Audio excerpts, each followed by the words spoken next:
قل إن كنتم تحبون الله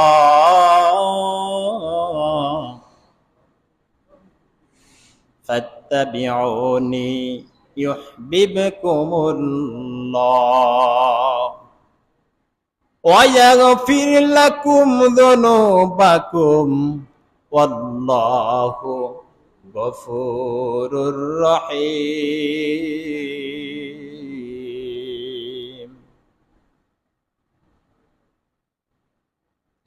সূরা আলে ইমরানের ৩১ নং আয়াতে আল্লাহ পাক রব্বুল আলামিন বলেন, যদি তোমরা আল্লাহকে ভালোবাসতে চাও, ফাত্তাবিউনি ইউহিব্বুকুমুল্লাহ, হে নবী বলে দিন, এই দাবি তখনই টিকবে যখন তোমরা আমাকে ভালোবাসবে, আমার অনুসরণ করবে। সুতরাং যারা আল্লাহর দাবিদার, যারা আল্লাহর ভালোবাসার, আল্লাহর মুহাব্বতের দাবিদার, তাদেরকে অবশ্যই রাসূলের অনুসরণ করতে হবে। রাসূলের অনুসরণ করা ছাড়া তারা আল্লাহর ভালোবাসার দাবিদার হতে পারবে না। যদি রাসূলের অনুসরণ করা হয়, ওয়ায়াগফির লাকুম যুনুবাকুম আল্লাহু গফুরুর রহিম।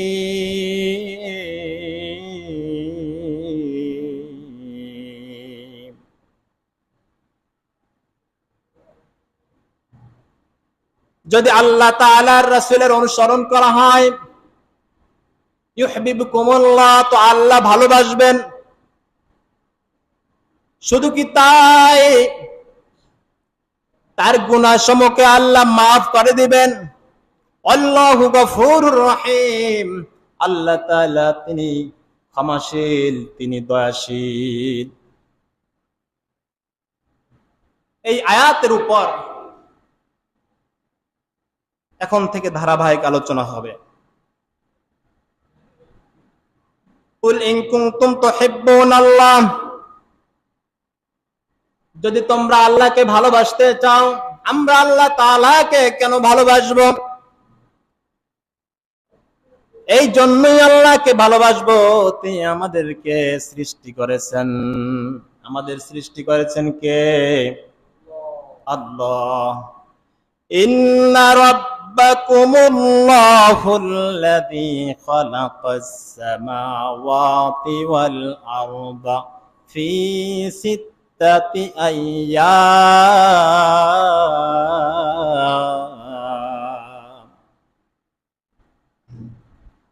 তোমাদের প্রতিপালক তিনি, যিনি আসমান জমিনকে সৃষ্টি করেছেন 6 দিনে। কত দিনে বলেন?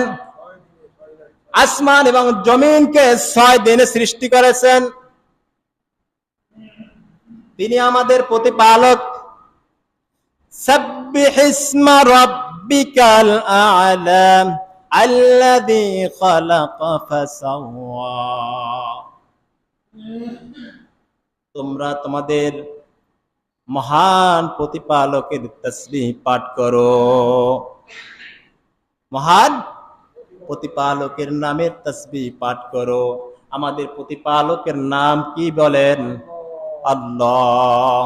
আল্লাযী খালাকা ফাসাওয়া, যিনি সৃষ্টি করেছেন তোমাদেরকে, এবং ফাসাওয়া, এবং ভারসাম্যতায় স্থাপন করে দিয়েছেন।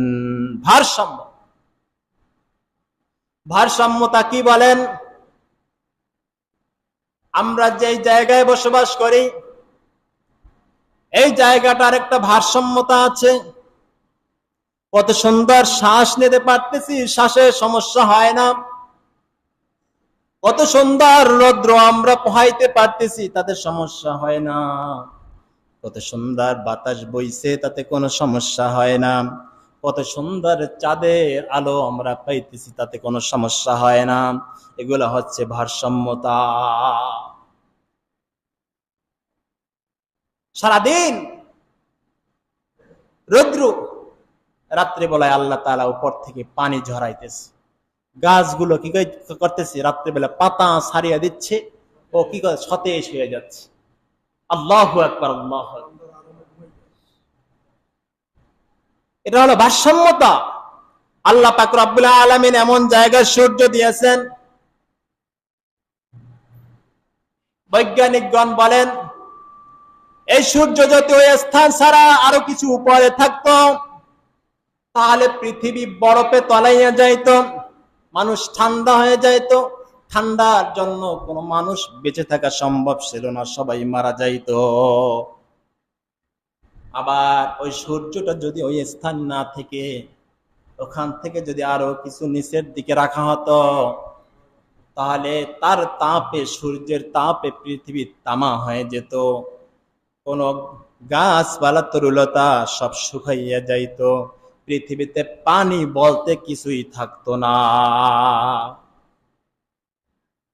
আল্লাহ তাআলা এমন একটা স্থানে সূর্য স্থাপন করেছেন, এমন একটা কক্ষপথ দিয়ে সূর্য চলে, যে জায়গাটা থেকে চলার কারণে পৃথিবীর ভারসাম্যতা ঠিক থাকে। গাছ সে ঠিকভাবে আলো পায়, রৌদ্র পায়, আবার রাত্রিবেলায় নিশির পায়, আবার রাতের বেলায় চাঁদ পায়, চাঁদের আলো পায়। পৃথিবীর মানুষ যখন সাগর থেকে চলাচল করে তখন চাঁদের দিকে লক্ষ্য করিয়া সুন্দরভাবে চলাচল করতে পারে। আল্লাহু আকবার। এই যে একটা পরিবেশ, এই যে একটা ভারসাম্যতা, এটা রক্ষা করেছেন কে? আল্লাহ।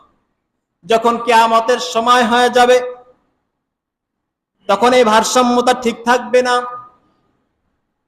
সূর্য চাঁদের মধ্যে ঢুকে যাবে, চাঁদ সূর্যের মধ্যে ঢুকে যাবে, চাঁদ ভেঙ্গে চুরমার হয়ে যাবে, সূর্য ভেঙ্গে চুরমার হয়ে যাবে, আসমান ভেঙ্গে চুরমার হয়ে যাবে, জমিন সব ভেঙ্গে চুরমার হয়ে যাবে, সব কিছু তছনছ হয়ে যাবে, কোনো কিছুই ঠিক থাকবে না, পৃথিবী সমতল ভূমিতে পরিণত হয়ে যাবে, মাটির গর্ভে কিছুই থাকবে না, মাটির মধ্যে যা কিছু রয়েছে সব কিছু উপরে উঠে যাবে, এমন ভয়ঙ্কর অবস্থা সৃষ্টি হবে, এমন শব্দ হবে, মা সে শব্দ টের পেয়ে বলবে এত আনন্দময়, এত সুন্দর, গর্ভবতী মা এত সুন্দর আনন্দময় সুর শুনে ঘর থেকে বের হয়ে আসবে, ঘর থেকে বের হইয়া কোন দিক থেকে সূর্য, কোন দিক থেকে আওয়াজটা আসে সেই দিকে তালাশ করতে থাকবে, সমস্ত মানুষ মিলে তালাশ করতে থাকবে, কিন্তু আওয়াজটা আস্তে আস্তে আস্তে করে সুন্দর থেকে ভয়ঙ্করের দিকে যাইতে থাকবে, ভয়ঙ্কর হইতে হইতে এত কঠিন ভয়ঙ্কর হয়ে যাবে যে মানুষ গর্ভবতী মা সে সাথে সাথে ভূমিষ্ঠ করে ফেলবে, মাটির নিচে যা আছে সব খণ্ড বিখণ্ড হয়ে উপরে চলে আসবে, পৃথিবী সব তছনছ হয়ে যাবে, কোনো কিছু ঠিক থাকবে না, এত কঠিন আওয়াজ আসবে যে কঠিন আওয়াজ মানুষ সহ্য না করে কানের তালা ফাটিয়া জায়গায় বেহুশ হইয়া মারা যাবে। এই ভারসাম্যতা সৃষ্টি করেছেন কে বলেন? তিনি আমাদের প্রতিপালক। আমরা আমাদের প্রতিপালকের ইবাদত কেন করব? আমরা আল্লাহকে কেন ভালোবাসবো? আল্লাহকে এই জন্য ভালোবাসবো, তিনি আমাদের রব, আমাদের স্রষ্টা। আমাদের রব যে একজন আছে তার প্রমাণ কি?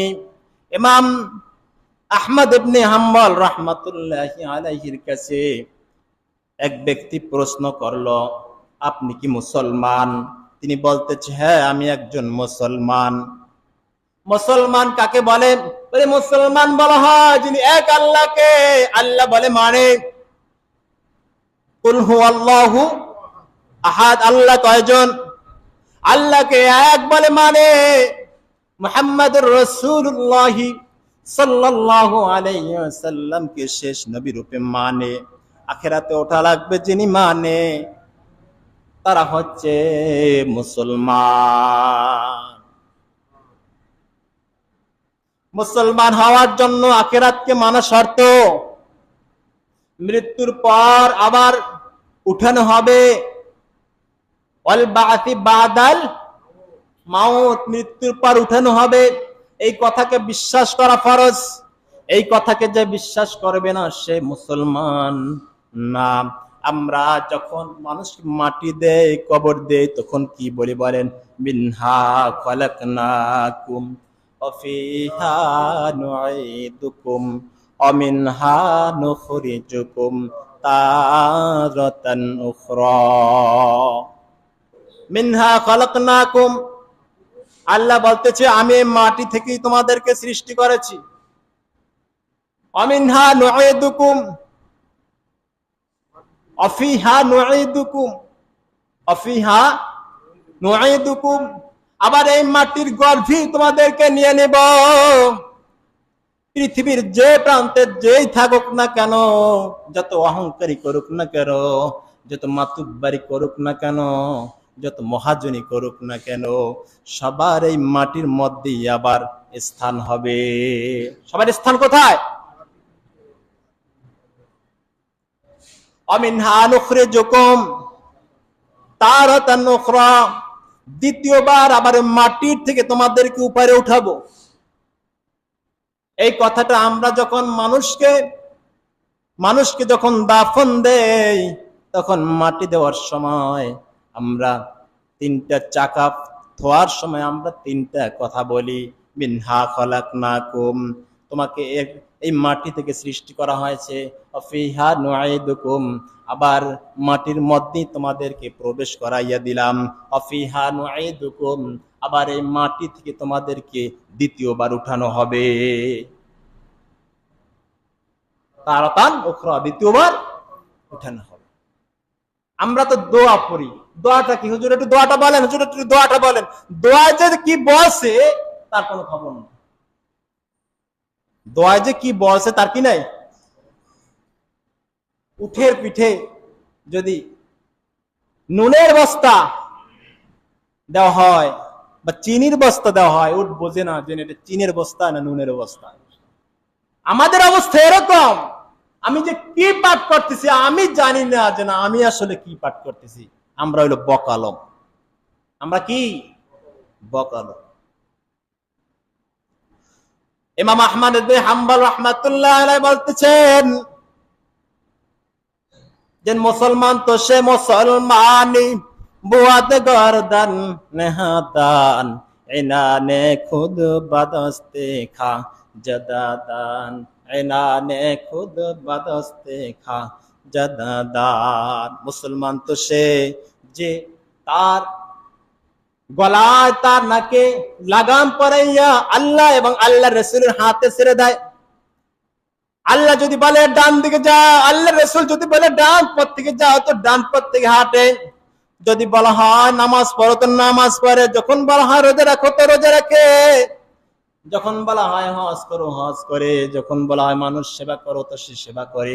অর্থাৎ মুসলমানের কাজ হচ্ছে তা যা আল্লাহ এবং আল্লাহ রাসূল নির্দেশ দিয়েছেন।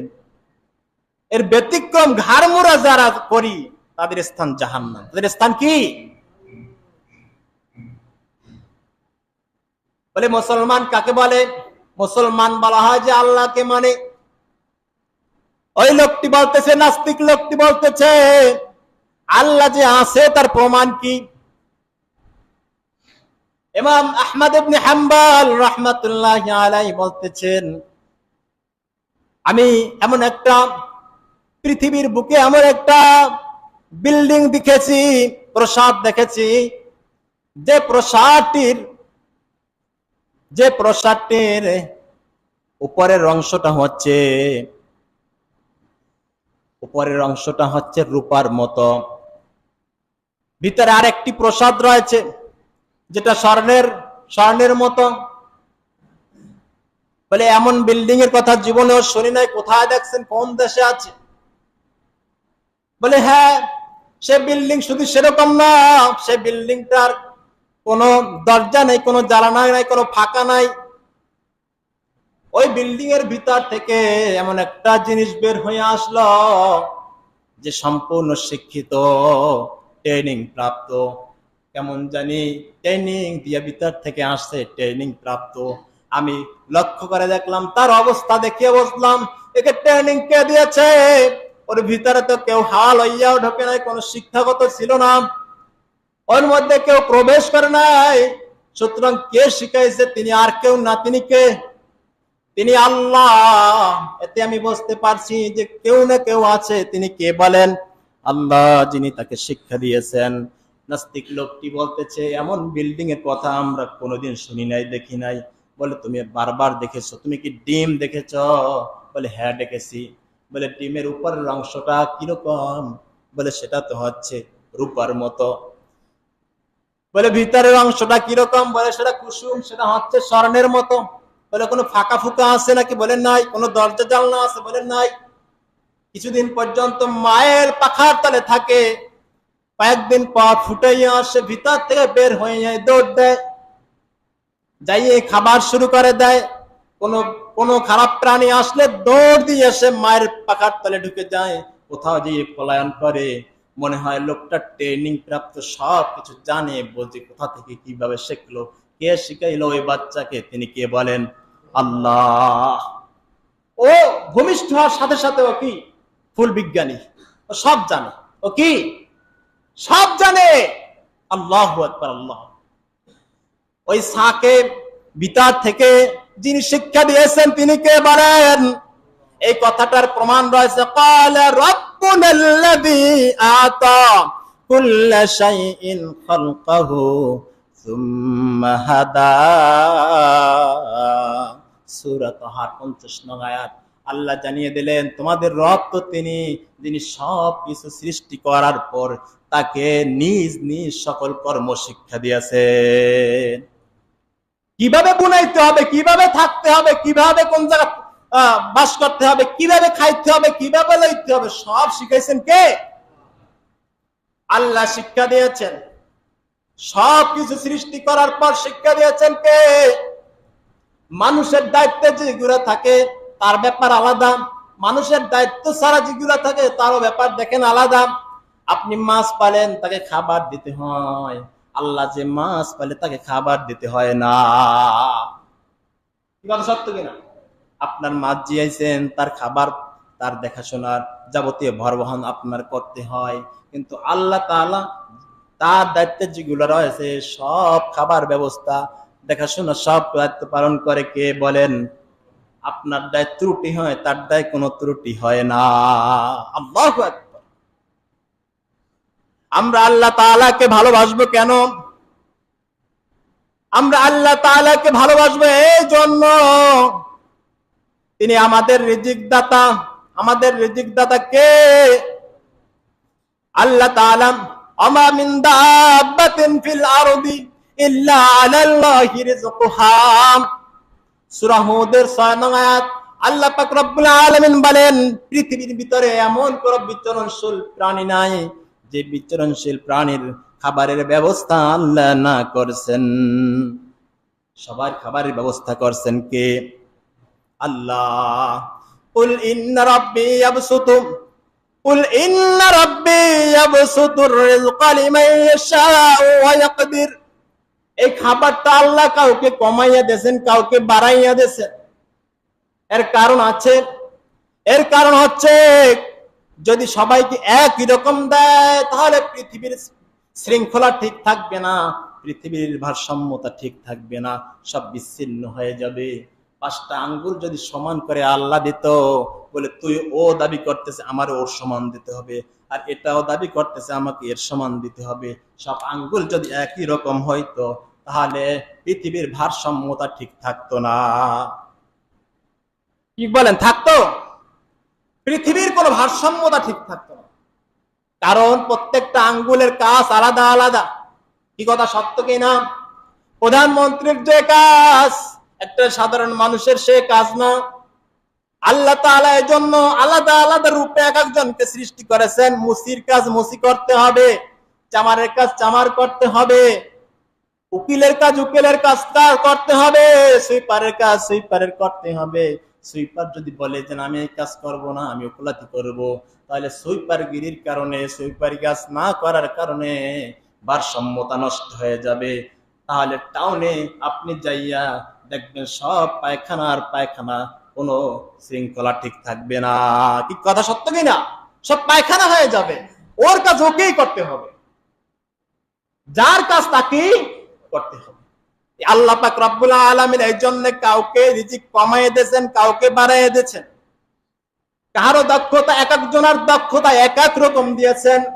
দেখবেন কেউ ভালো আরবিতে পণ্ডিত, ভালো করতে পারে, আরবি পড়াবেন, বাংলা পড়াবেন, ইংলিশ পড়াবেন, কিন্তু লোকটা আরবির দিক দিয়ে ভালো, তার তাড়াতাড়ি মুখস্থ হয়ে যায়। আরেকটা লোককে দেখবেন সে আরবি পারে না, বাংলা পারে না, সে ইংরেজির দিকটা ভালো, সে ইংলিশে ভালো, সায়েন্স করতে পারে। কি কথা সত্য কিনা? এইরকম আল্লাহ পাক রব্বুল আলামিন এক একটা মানুষকে এক এক রকম যোগ্যতা দান করেছেন, এটা পৃথিবীর ভারসাম্যতা ঠিক রাখার জন্য। আল্লাহু আকবার। হযরত মালিক ইবনে দিনার রাহমাতুল্লাহি আলাইহি বলেন, মালিক ইবনে দিনার তিনি বলতেছেন, আমি হজ্জে যাচ্ছি, হজ্জে যাওয়ার সময় পথিমধ্যে আমার খাবার রক্ত হয়ে গেছে। আমি রুটির সামনে বের করে খাওয়া শুরু করছি, হঠাৎ করে একটা কাক চলে আসলো। কাকটা আসিয়া আমার সামনে থেকে 2টা রুটি নিয়ে চলে গেল উড়াল দিয়া। আমি কি খাবো? আমি চেয়ে রইলাম, কাক কোন দিকে যায়, আমি পিছনে পিছনে যাইতে থাকলাম। এক পর্যায়ে দেখলাম সে কাকটা যাইয়া একটা জঙ্গলের মধ্যে প্রবেশ করছে। আমিও সেখানে গেলাম, যাওয়ার পর দেখলাম কাকটা রুটি ছিদ্র করে খন্ড খন্ড করে একজনের মুখে দিয়ে দিচ্ছে, আর সেই লোকটার হাত পা সব কিছু বাঁধা। সুবহানাল্লাহ, হাত পা সব বাঁধা, আর কাকটা তার মুখে খাবার উঠাইয়া দিচ্ছে। আমি যাইয়াম তার হাত খুলে দিলাম, পা খুলে দিলাম। এবার বললাম, ভাই সমস্যা কি হয়েছে বলো? লোকটা বলতেছে, আমিও হজ্জে রওনা দিয়েছিলাম, পথে ডাকাত দলের খপ্পরে পড়লো, তারা আমাদেরকে ধরিয়া আমার সমস্ত সবকিছু নিয়ে গেল, আমাকে বান্ধিয়ে জঙ্গলের মধ্যে ফেলাইয়া রেখে গেছে। আমি প্রতিদিন আল্লাহ তাআলার কাছে কান্নাকাটি করতেছি, আল্লাহ আমি যদি সারা থাকতাম তো আমি খাইতে পারতাম, আমি তো কোনো মানুষের দ্বারা যাইতেও পারতেছি না, লোকালয়ও নাই, এমন জায়গায় পড়ে আছি কেউ দেখবেও না, এখানে না খাইয়ে মারা যাব। আল্লাহ তুমি খাবারের ব্যবস্থা করে দাও, কারণ তুমি হচ্ছে রাজ্জাক। রাজ্জাক কে বলেন? আল্লাহ, তুমি রাজ্জাক, তুমি খাবারের ব্যবস্থা করে দাও। 1 দিন 2 দিন 3 দিন 4 দিন এইভাবে চলছে। এইভাবে করে আমার 6ষ্ঠ দিনে আল্লাহ তাআলা আমার দোয়া কবুল করে নিয়েছেন, আমার দোয়া কবুল করে নিয়েছেন। আমার দোয়া কবুল করার পর 3 দিনের মাথায় দোয়া কবুল হয়েছে। আল্লাহ তাআলা কাজটাকে আমার জন্য ফিট করে দিয়েছেন। ও যাইয়া বিভিন্ন স্থান থেকে রুটি টোকাইয়া নিয়া প্রত্যেকদিন আমার মুখে খাবার দিয়ে দেয়। বলেন সুবহানাল্লাহ। আমি এইভাবেই এই 6 দিন পর্যন্ত বেঁচে আছি। কয়দিন? 6 দিন। মালিক ইবনে দিনার রাহমাতুল্লাহ আলাইহি বলতেছেন, এরপর আমরা আবার সামনের দিকে রওনা দিচ্ছি। পথিমধ্যে আমাদের পানির দরকার, পানি নাই, পানি টোকাইতেছি, যাই দেখতেছি একটি কূপ অনেক দূরে, শব্দ টের পাইতেছি, কিছু হরিণ পানি খাইতেছি। হরিণ গুলার পানি খাওয়ার শব্দ শুনে আমরা সামনে গেলাম, যাওয়ার পর দেখি পানি অনেক নিচে, অথচ আমরা হরিণ গুলোকে পানি খাইতে দেখছি উপর থেকে। বলেন সুবহানাল্লাহ। হরিণ পানি খাইছি কোথা থেকে? বলেন উপর থেকে। আর আমরা যে দেখি পানি অনেক নিচে। আমরা বালতি প্রবেশ করিয়া নিচ থেকে কূপ থেকে পানি উত্তোলন করিয়া ওযু করলাম, নিজেরা পানি তৃপ্তি সহকারে খাইলাম, সিজদায় পরে করলাম, আল্লাহ আমরা সিজদা দিচ্ছি, আমরা রুকু করি, আমরা সিজদা দিই, আমরা নামাজ পড়ি, আমরা তো তোমার ইবাদত করি, তোমার ইবাদত করা সত্ত্বেও আমাদের সামনে পানির ব্যবস্থা করে দাও না, পানি রাখছো অনেক দূরে। হরিণ সে নামাজ পড়ে না, ইবাদত বন্দী করে না, তা সত্ত্বেও আপনি তার মুখের সামনে পানির ব্যবস্থা করে দিচ্ছেন। বুঝলাম না ব্যাপারটা। কার কাছে জিজ্ঞেস করতেছে? আল্লাহর কাছে জিজ্ঞেস করে, আল্লাহ ব্যাপার বুঝলাম না, ফজর নামাজ পড়লাম, আমি জোহরতে পড়লাম, আমি আসরতে পড়লাম, আমি বছরকে বছর নামাজ পড়লাম, ছোটবেলা থেকে নামাজ পড়লাম, রোজা রাখলাম, ইবাদত বন্দেগি করলাম। আমার সামনে পানি নাই, পানি দূরে, আর হরিণটার মুখের সামনে পানি। এটা কেমন তোমার বিচার? আল্লাহ জানিয়ে দিলেন, ইলহামের মাধ্যমে শব্দ করে জানিয়ে দিলেন, হো বান্দা, তোমরা রশির উপর ভরসা করো, বালতির উপর ভরসা করো। তোমরা মনে করো বালতি থাকলে আর রশি থাকলে পানি উঠান যায়, আর হরিণ গুলো রশিও ধরতে পারে না, বালতিও ধরতে পারে না। ওরা আল্লাহর উপর ভরসা করে, এই জন্য তো ওদের মুখের সামনে। তোমরা রশি বালতির উপর ভরসা করো, এই জন্য পানি রাখছি দূরে। ব্যবস্থা করেন কে? এরকমই আল্লাহ পাক রব্বুল আলামিন বান্দার খাবারের ব্যবস্থা করে, রিজিকের ব্যবস্থা করে। সুতরাং কুল ইন কুনতুম তুহিব্বুনাল্লাহ, যদি তোমরা আল্লাহকে ভালোবাসতে চাও, আমরা আল্লাহকে ভালোবাসবো কেন? তিনি রজ্জাক, তিনি রিজিক দাতা। তিনি যদি আমার খাবারের ব্যবস্থা না করতেন, আমি কিছুতেই খাইতে পারতাম না। শুধু তাই নয়, হজম প্রক্রিয়া যদি তিনি ঠিক না রাখতেন, আমার যত টাকা থাকুক আর যত খাবার থাকুক আর কুড়ায় কুড়ায় জমে থাকুক, আমি কিছুই গেলতে পারতাম না।